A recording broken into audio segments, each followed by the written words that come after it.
Accounts receivable is a major issue for a lot of companies. Specifically, what we're concerned about is we're concerned about the percentage of receivables that's collectible and the company's estimate of how much the receivables are collectible. The way companies report their accounts receivable is they report it net of the allowance for doubtful accounts.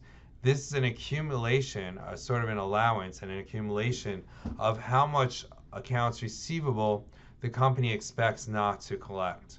So for example, this company expects to collect in 2015 $8,176,000,000. That's how much they expect to collect. And the allowance indicates that they've assumed that 384 million will be uncollectible. So the total amount that's actually owed to them is somewhere around $8.5 billion.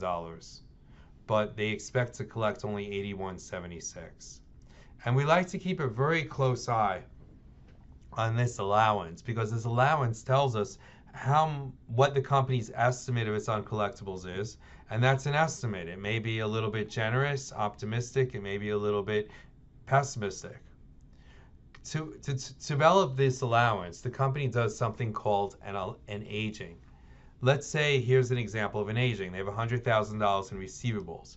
50,000 are up to date, 30,000 are 1 to 60 days due, 15,000 are 61 to 90 days overdue, and 5,000 are 90 days overdue. And the estimated percentage collectible is shown here. The thing is that the longer it takes somebody to pay you, the less likely that they're going to pay you in the first place.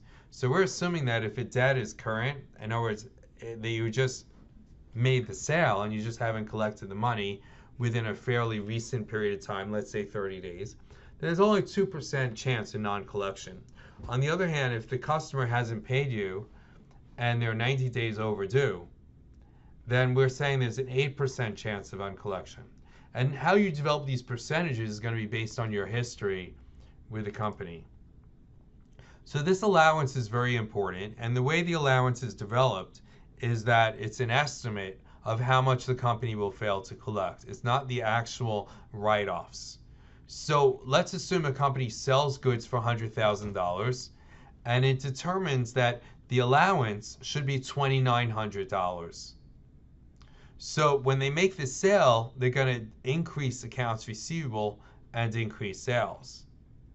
And the allowance would be a decrease of $2,900, what they call bad debt expense. Because we're just assuming if we made $100,000 on sales, $2,900 of that is going to be bad. And I want you to notice that that expense is estimated based on the sales we made. It's not the actual write-offs, but rather it's an estimate of what we will need to write off because we want to know how much of these $100,000 is going to go bad rather than knowing how much actually went bad from previous year's sales.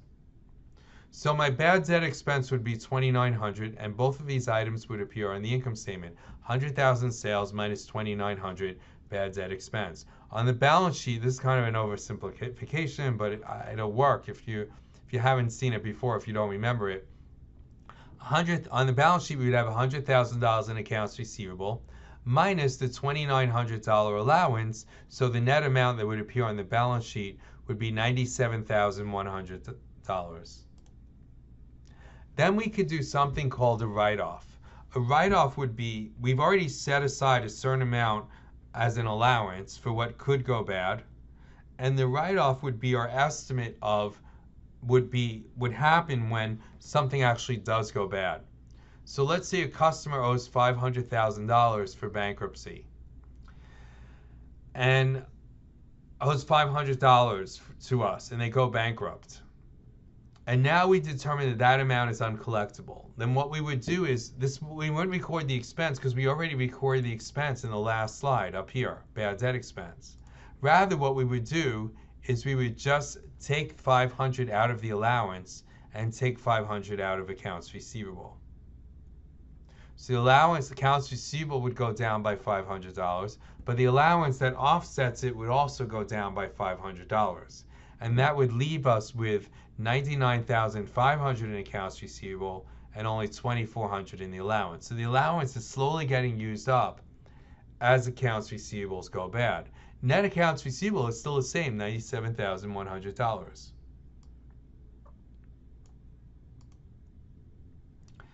And what we're interested in is the magnitude of accounts receivable. We're very concerned about the collectibility of accounts receivable and that the company is collecting its accounts receivable quickly. So one tool is accounts receivable turnover, sales divided by average accounts receivable, and that would be average net accounts receivable. It doesn't say net there, but it should be net. Another term would be accounts receivable as a percentage of sales, or what's called days sales outstanding, 365 times the average accounts receivable divided by sales, or it could also be accounts receivable turnover ratio. 365 divided by the accounts receivable turnover ratio gives you the same thing. And we want to look at this because we want to see how quickly the company turns over its accounts receivable. Accounts receivable is a sales tool, you have to have it, but you want to make sure that if you have an investment in accounts receivable, you make a decision to extend credit to your customers, so you have an asset accounts receivable, that you're getting a return on that, and that you have reasonable sales coming from it. So a lower accounts receivable turnover would indicate that you're not collecting money as quickly as you could. And therefore, there may be a problem. It may be that you're becoming too lenient in granting credit. It may be that the quality of your credit is deteriorating. And it may be that you're not going to collect cash. And we all know that income is very nice, but cash flow is king. So we want to look very carefully at this accounts receivable turnover, especially for companies with significant accounts receivable, and make sure that it's reasonable.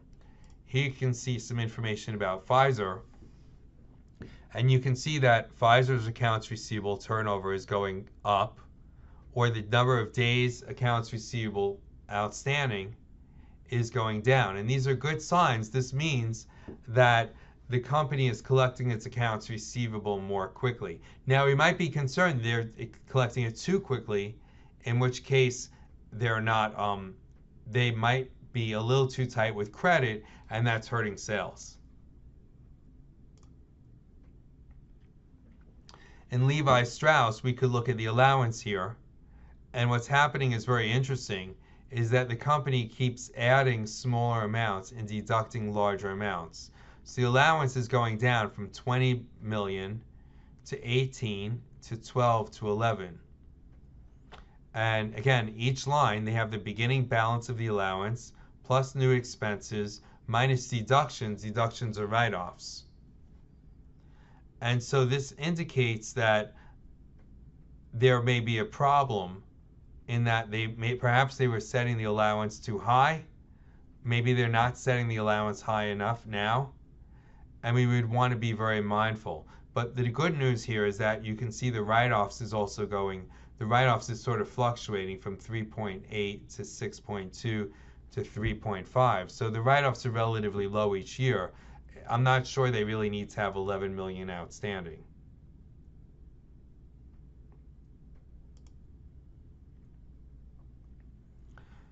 So if your accounts receivable turnover is improving, they may mean that, or well, let's look at Levi Strauss for a minute. Either the credit quality has improved and they have less bad debts and they don't need this huge allowance, or also it's possible that the allowance is a little too high and they're allowing it to get a little bit lower, and because they don't need such a large an allowance anymore. But what it tells us about how well the company is collecting its receivables. Receivables is a major asset, and therefore this is important.